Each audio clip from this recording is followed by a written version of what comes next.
Jeez.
Look for a job that you love a lot.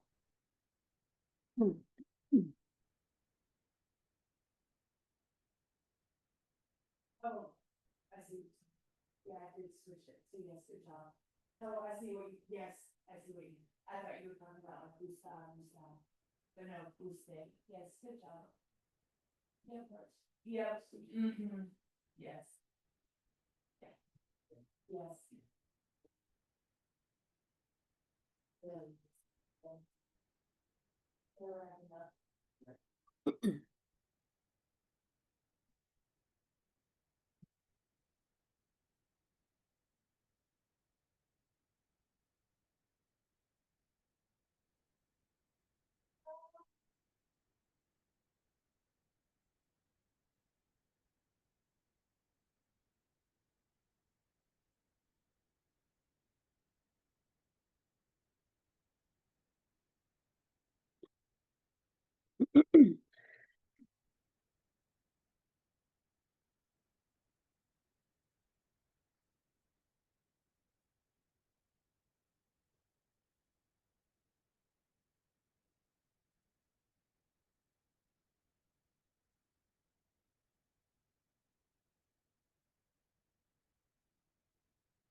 Hello, hello. How are you? Yeah.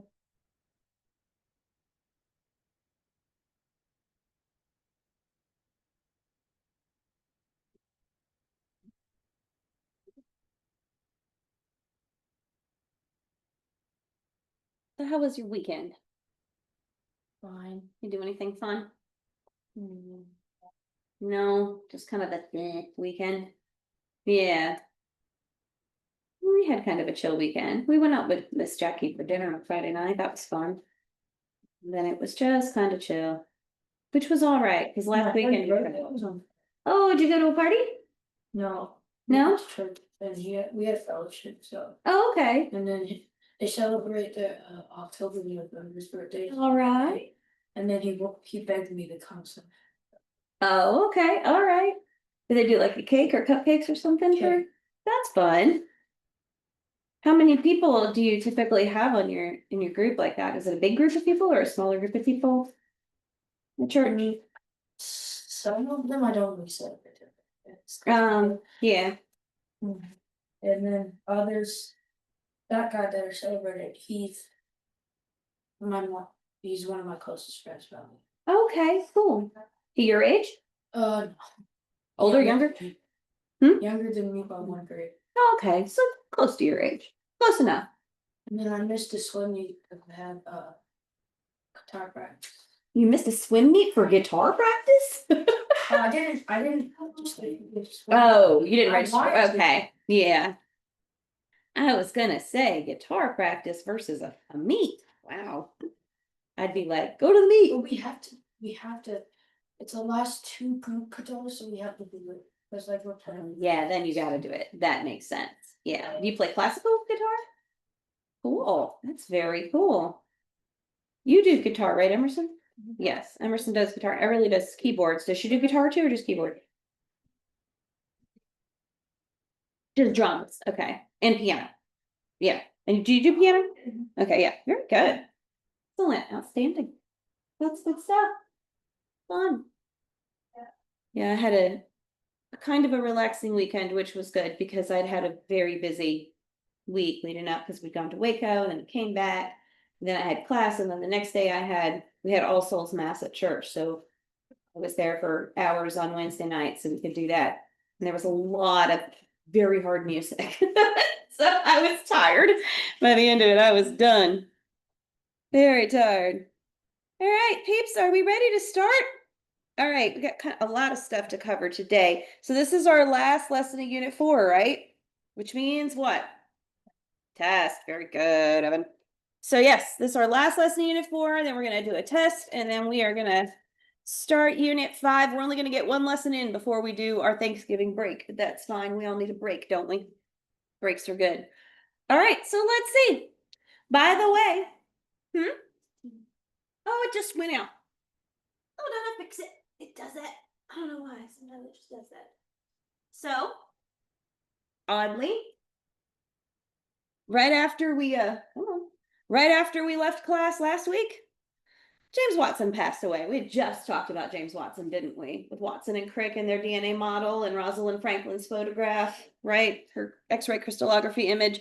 So he was 97 years old and he passed away last week. So there you go. It's the last of them from that crew of Watson, Crick, Wilkins, and Franklin. He was the last surviving member, and he passed away last week. So goodbye, Watson. All right, so we're going to talk about genetic engineering. Genetic engineering can be very basic, simple stuff that you probably encounter every day in your daily life and don't even see, or it can be some wild off-the-wall stuff. And here's an example of wild and off-the-wall. So by cloning cells and modifying genes, scientists in Korea developed a cat that glows bright red in the dark.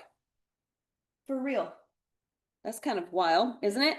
The cloned Turkish Angola on the left has a fluorescent protein in its skin cells. The protein gives off a red glow when exposed to ultraviolet light. The ordinary Turkish Angola on the right looks red and lacks the red fluorescent protein, so it appears green under ultraviolet light. So if you take these Turkish Angola cats and you put a regular one under the black light, they just kind of look green because I guess they're whiter or lighter in color, I'm not sure. But that one, the genetically modified one, is going to glow red, which is kind of wild. A glowing cat. Who knew? So can somebody tell me, what is selective breeding? What is meant by, I really do need to move down so you're not blinded by that. I can't control that one because it's up high. There you go. Like I can close the blinds, but that one's up high. All right, so selective breeding. Who can tell me what is selective breeding? Emerson, you know? Not sure? No? Evan, do you know? You get to choose who you breed? Kinda, yeah, pretty much. So basically, it's breeding organisms with desired characteristics to produce the next generation. It's breeding for the traits you want. And then, what are some examples? Would be things like horses, cows, dogs, plants, anything we've domesticated basically has gone through a process of selective breeding. Corn, anything like that we have domesticated has gone through a process of selective breeding. So humans bred dogs for thousands of years, looking to produce better hunters, retrievers, and companions. We're going to talk a lot about dogs because that's very familiar. Most of you are familiar with dogs, so we'll be able to see kind of all of the variations we've been able to get, starting with the same basic ancestor. Selective breeding allows only those animals with wanted characteristics to reproduce in the next generation. So if you had a dog that was born with a malformed foot, you probably wouldn't breed that dog, right? Because that dog has something you don't want necessarily to pass down to the next generation. Humans use selective breeding, which takes advantage of naturally occurring genetic variation to pass wanted traits to the next generation of organisms. And we produced new varieties of cultivated plants and all domestic animals, so horses, cats, cows, by selectively breeding for particular traits. Native Americans selectively bred it's called teosinte, I believe is how they say it. But anyway, it's a wild grass, and that's how we get corn. If you were to see what this looked like, what this grass looked like, it's like, it doesn't look anything like modern day corn. It's taller, but it's like, I mean, there might be like 2 or 3 tiny kernels on a little ear like this big. It's nothing like what we have now. So they selectively bred that particular wild grass to produce corn, and the corn they produced is more nutritious and more productive, and you get more food out of it. So has anybody ever seen the colored cauliflower? You ever seen the colored cauliflower, like purple and gold? And yeah, cauliflower is typically what color?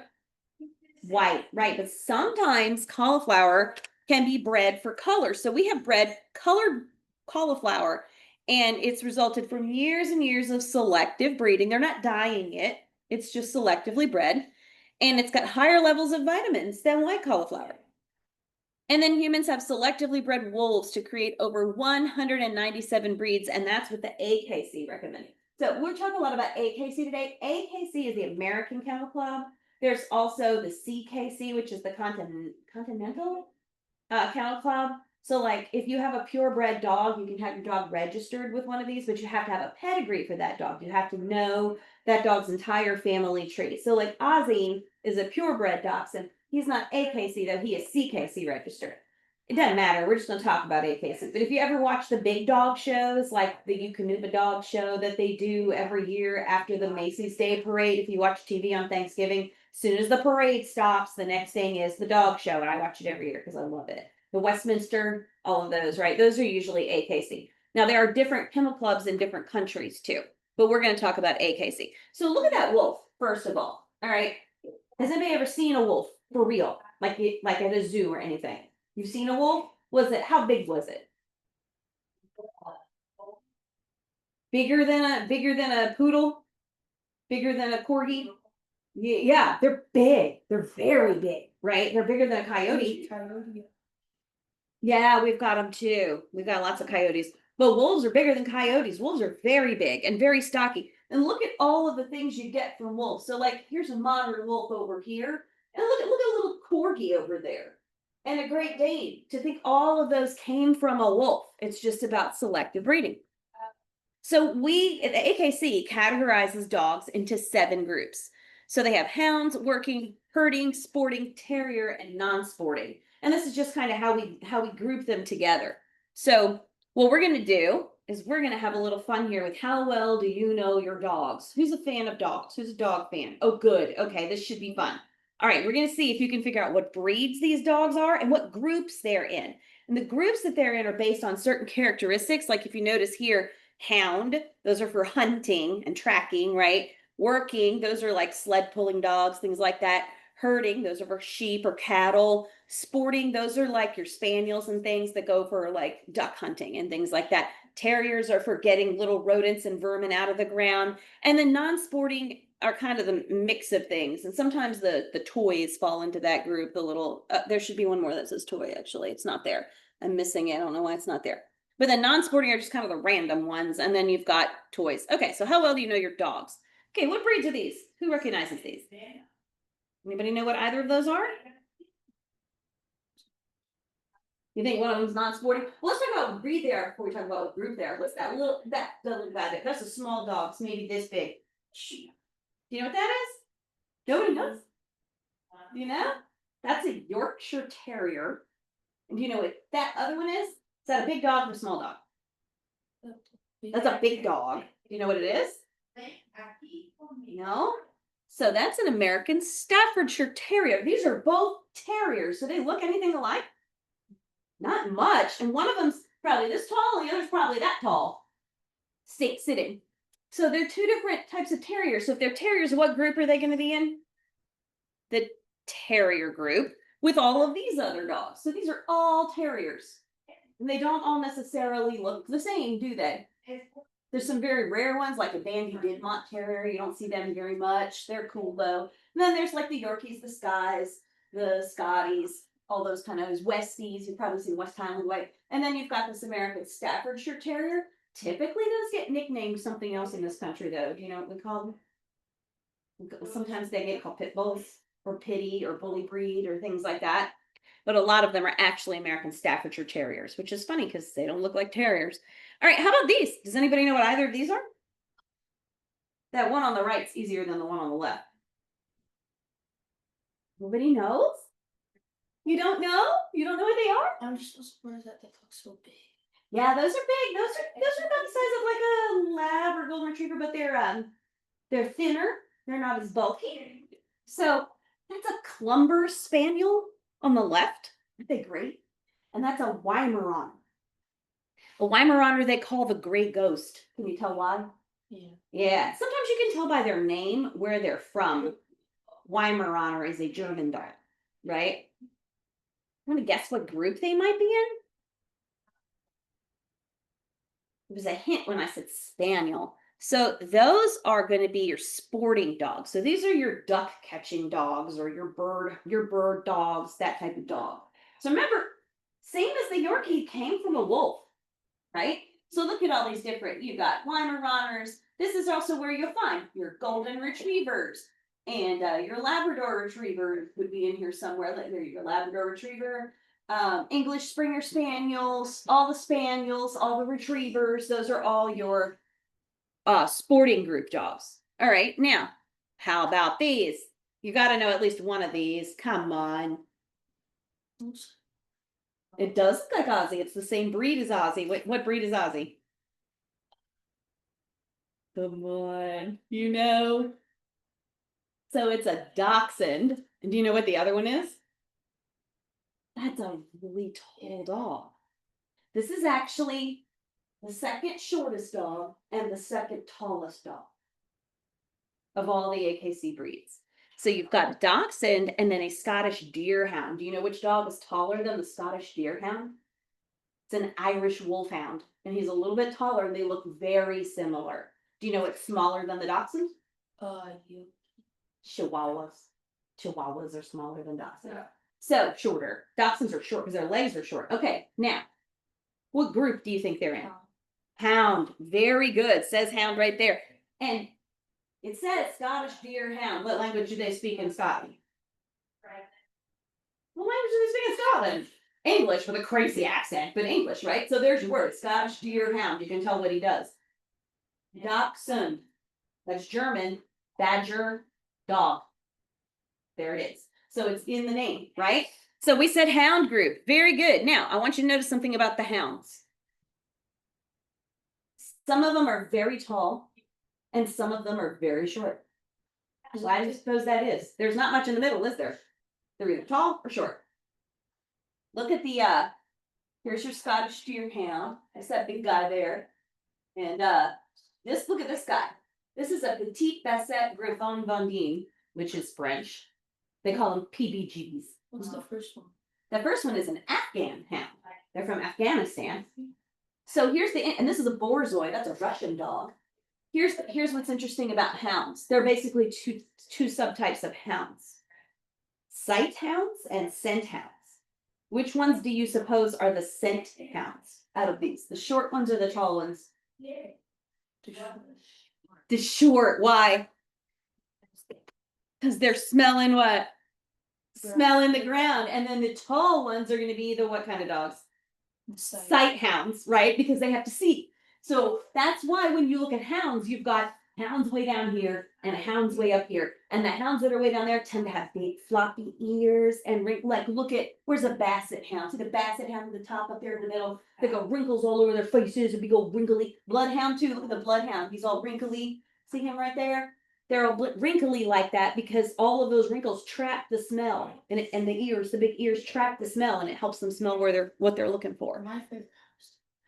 Bloodhounds are very cool. They're very, very cool. I actually just saw one of the Instagram pages I follow for a police dog training. They just showed videos of a brand new bloodhound going into training, and he's like, I don't know, 12 weeks old.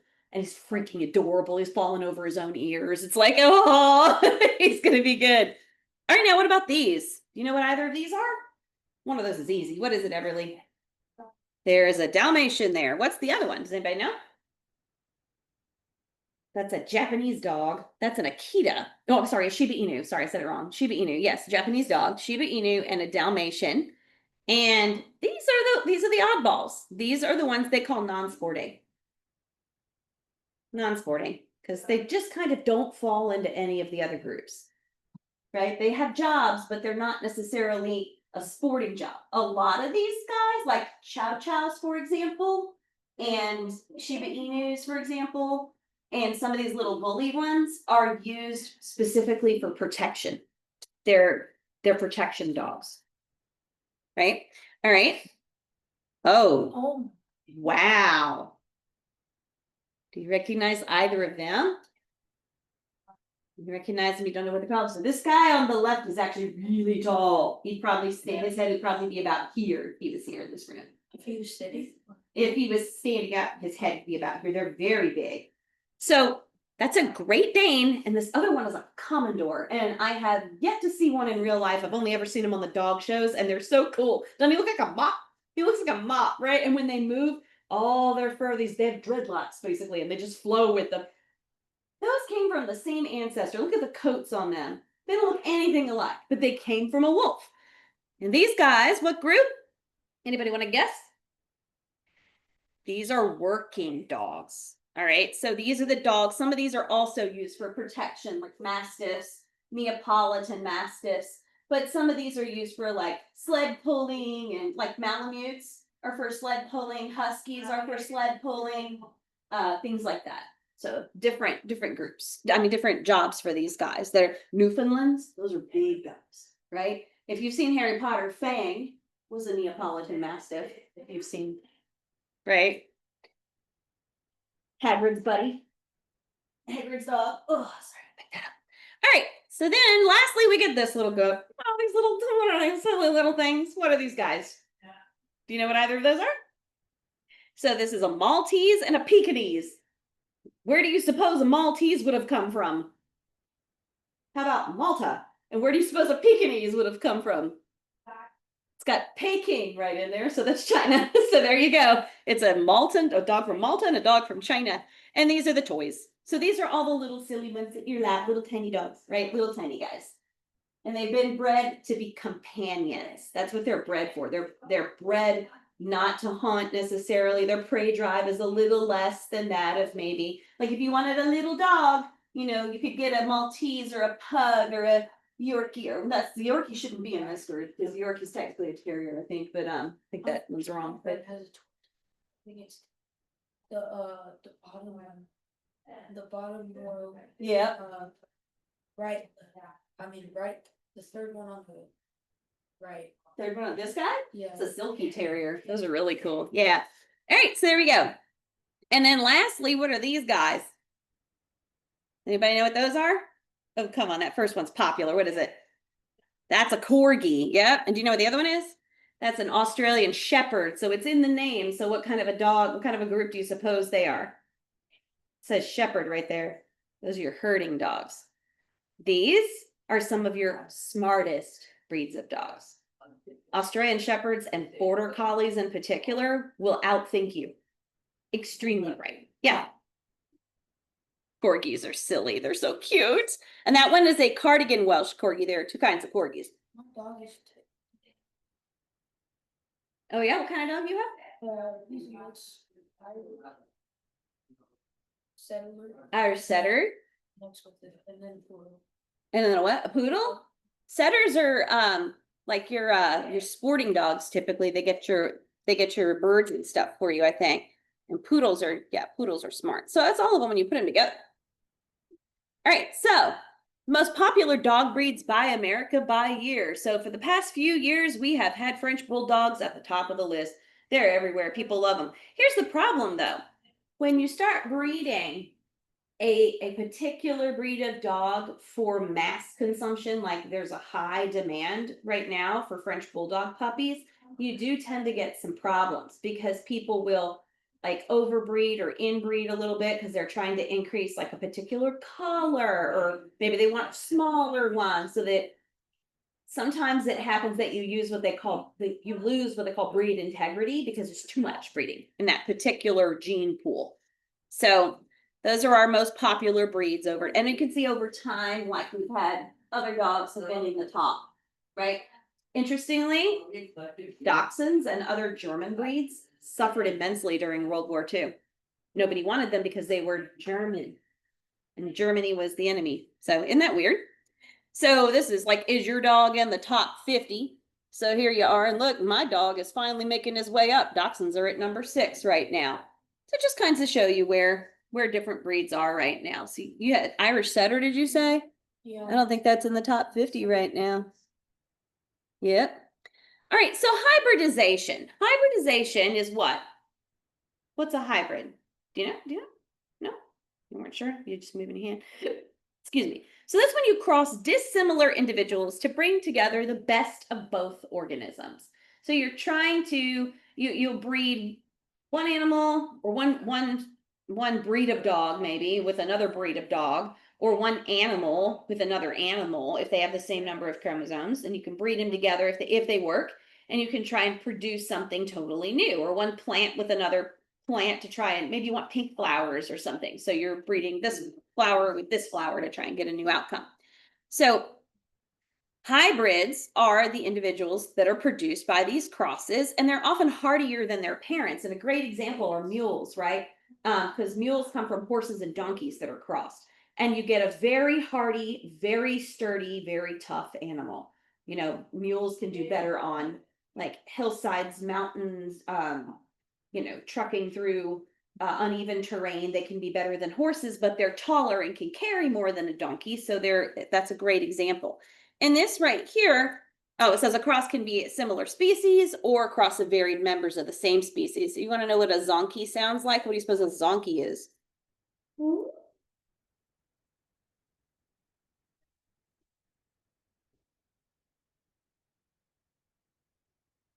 So what do you suppose a zonkey is? What is it? A zebra to donkey. What does that tell you about the chromosomal makeup of zebras and donkeys?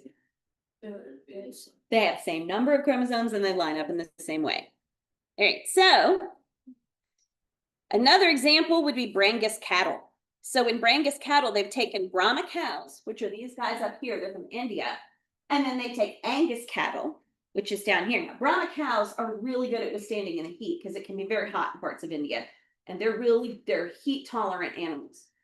But Angus is like the best steak you're gonna get, really good meat. So when you combine them, you get a Brangus cow, which is this guy down here, him, and you get good meat that can withstand the heat. So if you live in a hot climate but you want good meat, that's a perfect cow for you. So look at this. This is something they did in probably the last 20 years. It became a real popular thing. You got a poodle and a what? A golden retriever, and you put them together and you get a golden doodle. Why do you want a golden doodle? Well, they're known for being hypoallergenic. Poodles don't have, they produce less dander and they don't shed in the way that a golden retriever would shed. But golden retrievers, there's a nickname for them. They call them lazy man's dog because they just want to make you happy. They're like everybody's favorite bro, they're just very friendly dogs, right? They're they're pleaser dogs. So if you want a dog that's a pleaser, but that isn't going to trigger your allergies, a golden doodle. Now, the problem is that I have heard some veterinarians say that they're less predictable than purebred dogs because they're not bred for many, many years to work out all of the, desirable versus undesirable traits. So they're kind of a little unpredictable. Do you know what this is? What do you get when you cross a lion and a tiger? Did you know you could do that? What? Do you know what it's called? You can do it. It's a liger. And if you've seen Napoleon Dynamite, he said it's pretty much my favorite animal. It's a lion and a tiger mix. It's bred for its skills in magic. Well, they're not really magic, but in the movie he said they were, right? I saw a video. Oh yeah? I think Was a liger in there? Have y'all seen Napoleon Dynamite? You absolutely should. If you haven't, that is an amazing movie. Okay, and then you have problems with inbreeding. if you continue to breed individuals with similar characteristics, you can get serious problems. And this is what I was saying about, for example, French bulldogs right now are the most popular breed. And this is a risk. You risk inbreeding if you're not very careful about their pedigrees. So if you bring together two recessive alleles, then you can maintain your desirable characteristics, but you can also produce some problems. You can help ensure that characteristics that make each breed unique are preserved, but it can be risky. And most members of a breed are genetically similar, which is why you want to be very careful. You can increase the chance of that cross between two individuals or bring together two recessive alleles and have a genetic defect, which is not good. Now, here's an example in real life of how that works. So dappling on a dachshund, I'm going to use dachshunds in specific because I know a lot about dachshunds, is the same gene that they call the Merle gene in other dogs, but it's called dapple on a dachshund. And it's spotting and it can be so pretty. Sometimes you ever seen a dachshund that has like spots and patches of color instead of like Ozzy's just black and tan, but sometimes they're like a patchwork of color and it's beautiful. But the problem is the dapple or Merle genes in dachshunds is dominant. But when you combine two of them, you can get some problems. So those right there, aren't they cute? Those are beautiful. So these guys right here are MM. So this is a combination that results from a dapple dog because it's dominant. So if you have one dapple parent and one, solid color, solid coat parent, you're going to get a dapple. Those are beautiful. You can have them. They're lovely. Now in this case, this is the non-dapple. So black and tan like Ozzy, they call that wild boar. That's a red or a shaded red. So the dappling is not present in these guys in the middle, right? But if you breed two dapples together and you risk getting that capital M combination, you get these guys. This is called a double dapple. Beautiful dog, right? But there's big problems with them. So when you put the M and M together, even though it's just pigment that has to do with their skin, there are other genes involved and it can cause abnormalities. They can be blind in both or one eye. And if they have a white patch over one eye, that's likely the eye they're blinded, like that little guy over there. They can be born with no eyes or one eye. So vision problems that go with color. They can be born deaf in one or both ears. And they can be lethal. And if not, it can, drastically reduce their quality of life. They're already susceptible to certain health problems like disc disease, and this exacerbates it. It makes it worse.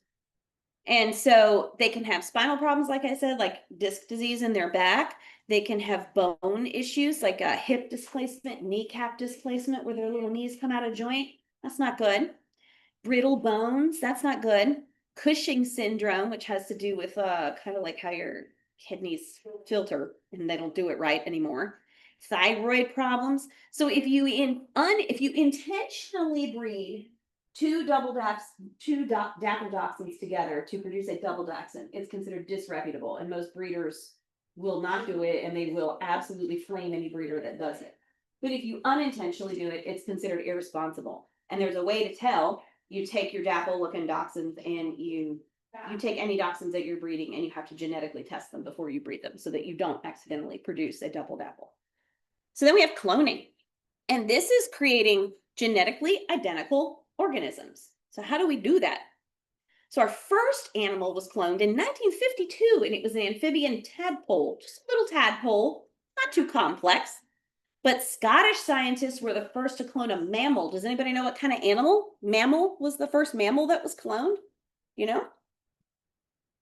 Nobody knows? So it was a sheep, and her name was Dolly, and this was 1996. And this is when I was in college getting my biology degree. So this was a big deal. Like, we talked about it a lot. This is Dolly, the little one. Isn't she cute? She is a clone.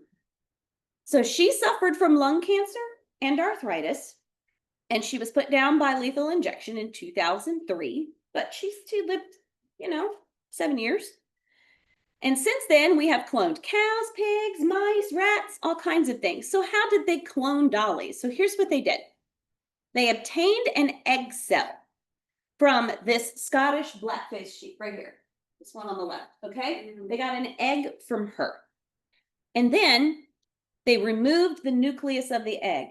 Where's your DNA in a eukaryotic cell? It's in your what?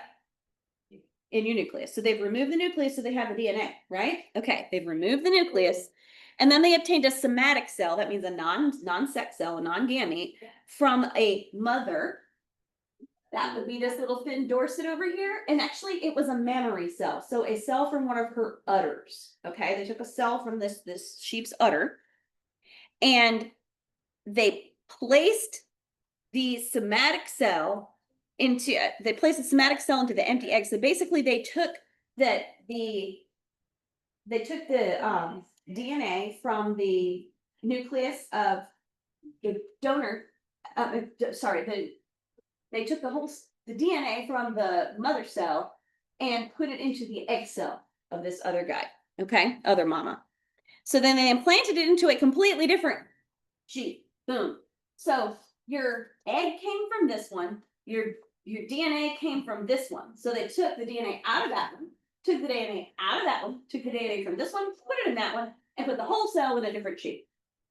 And then you got Dolly, which was genetically identical to which of these top two sheep? Who is she going to be genetically identical to? The one they took the egg from or the one they took the udder cell from? Okay. The udder cell, because they took the DNA out of the egg and they took the DNA out of the udder and they put the DNA from the udder into the egg and then put the egg in the other sheep. So that information came from that Finn Dorset up there at the top. So animal clones can show high rates of death, deformity, disability.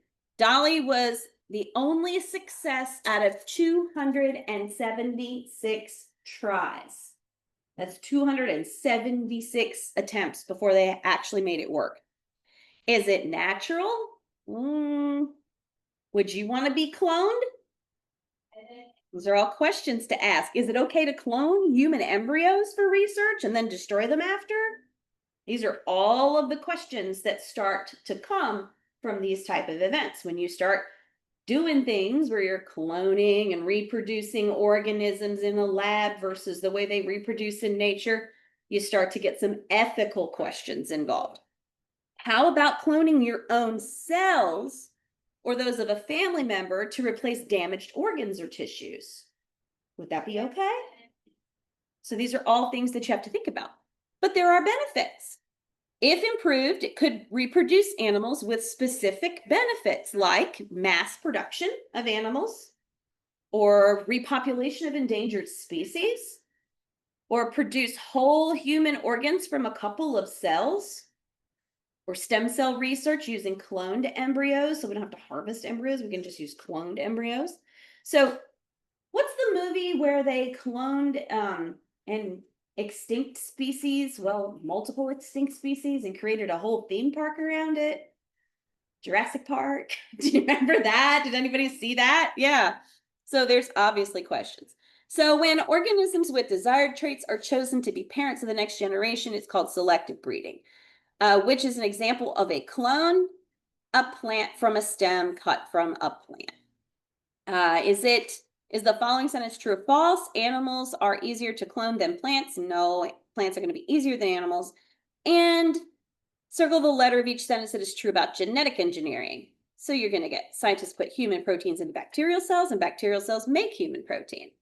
So let's talk a little bit more about that kind of thing. So human manipulation of an organism's DNA, some examples would be recombinant DNA, cloning, and transgenic organisms. I'll skip that video, but this is how recombinant DNA is made. This is the mechanism, but we'll skip that. So recombinant DNA has practical uses in humans, primarily through medicine and diagnostics by enabling the production of therapeutic proteins like insulin. Anybody know anyone who takes insulin, like for diabetes? Anybody know anyone who takes insulin? Lots of people take insulin. This is how we produce it, and vaccines. And it facilitates disease prevention and treatment through diagnostic tests, experimental and development gene therapies. So a lot of the stuff can be very, very helpful to us as humans. Now, what are transgenic organisms? So these possess a useful gene from other organisms. And this is, we've done this process through recombinant DNA. We have transgenic tobacco plants that grow in the dark. Why do they glow in the dark? They glow in the dark basically so there's no real purpose for a tobacco plant that glows in the dark. We've done it to see, can we do it so that it's part of the learning process to get to something that's actually going to be functional. It's just kind of cool though, right? And that's because they've taken a gene from a firefly and put it in a tobacco plant successfully. Bacteria is used to produce things like insulin, growth hormones. We have genes for better meat resistance to disease, and 81% of our soybeans and 64% of our cotton is genetically modified using this process. Everything you eat is genetically modified in some way because selective breeding by definition is modifying the genetic process, right? So there's your glow in the dark tobacco plant, and there's some meat that has been genetically modified. Most things you find in the store now are GM products. I'll skip this one for now, but you should watch it. It's pretty interesting. So go back and check it in your resources. In agriculture and industry, everything we eat and much of what we wear is going to come from living organisms. And we use genetic engineering to try to improve products from plants and animals. Ideally, genetic modification could lead to better, less expensive, more nutritious food. So if we say we can grow corn that is genetically modified to be resistant to pests. All right, now we don't have to put pesticide on the corn. So that's one less thing that we're taking into our bodies, right? Pesticide, we don't want to eat that. But it also would allow a greater yield of corn production. And because of that, we can feed more people. So it can help with things like world hunger. You know, there's lots of good reasons to do it. We started genetically modifying crops in 1996. And you can watch the numbers. 2007, those were our numbers for soybeans, cotton, and corn. And it's gotten much higher even since then. So there's lots of things that we do to make more food or safer food or food that doesn't require pesticide or food that produces a greater yield. And then we have cows now make 30% more milk because they're injected with hormones that are made from recombinant DNA. A lot of people don't like to drink milk that has from cows that have been given extra hormones. Most of the milk you're going to find in a store is going to fall in this category, though. Pigs produce more lean meat. Salmon grow more quickly. Spider genes, when put into goats, can allow them to manufacture silk or spider web from goat milk. I'm serious. There's a whole video on that. You can also save endangered species. There's a video on that right here, and I will skip this one, but I really suggest you watch this too. This is how they are making from goats, making silk from goat milk, spider silk from goat milk. And then right here, biologic drugs. So biologic drugs are made through this same process. Now, biologic drugs are a class of drug. I'll skip that too, because it's kind of long for you guys, but they include, whoop, uh-oh. Did it just stick on me? It's just stuck. Biologic drugs are usually injectable. And you probably know somebody who well, you do, because I take a biologic. Uh-oh, hold on. It's being weird. Hang on. Oh no. There you are. Maybe not. Oh no. Software problem.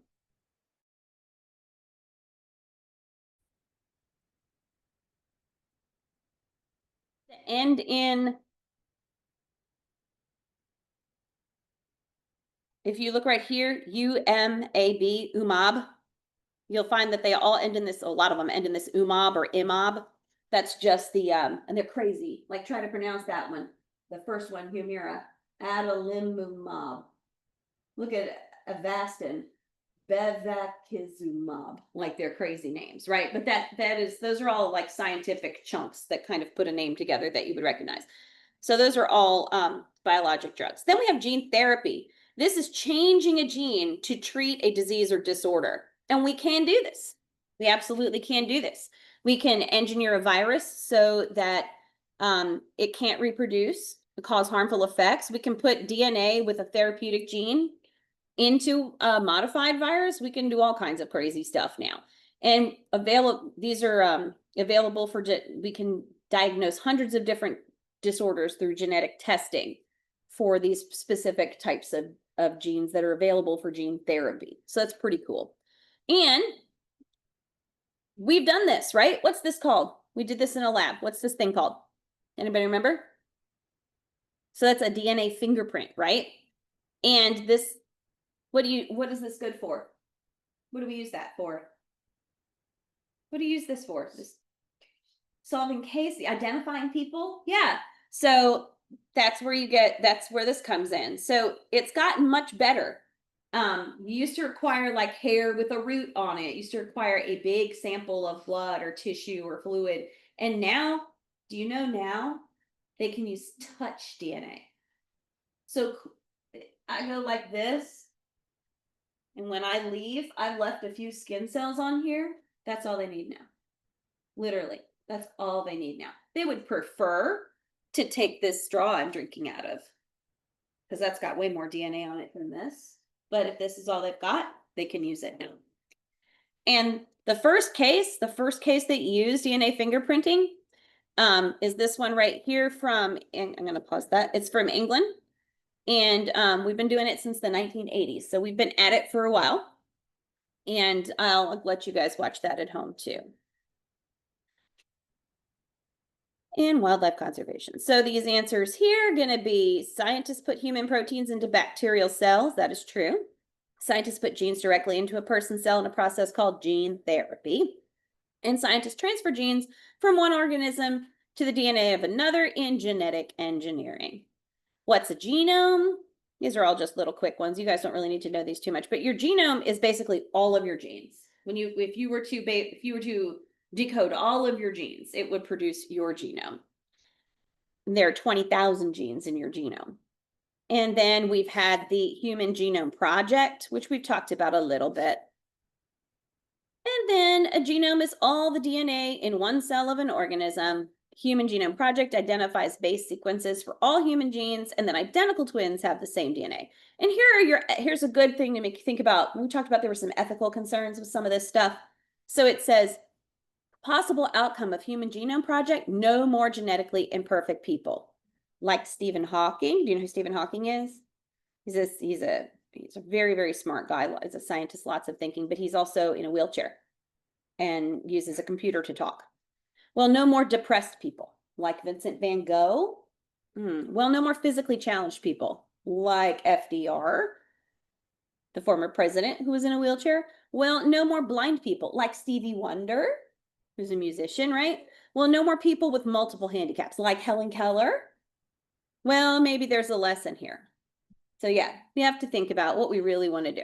I'm going to leave these last two videos for you to watch on your own, but I want you to know that scientists, for real, 100%, made a giant meatball out of mammoth meat, woolly mammoth meat, that they were able to get DNA out of a woolly mammoth cell from a preserved woolly mammoth and made a giant meatball out of it. Now here's the question. Would you eat it? You wouldn't eat it? You wouldn't eat it? You wouldn't eat it? I think I'd be very tempted to try it. I ate it. They say they didn't eat any of it because they, things may be different, allergies may be different. They weren't sure about it, but I still think it's kind of crazy. All right. And with that, I will call everybody else saying, you guys can come on in.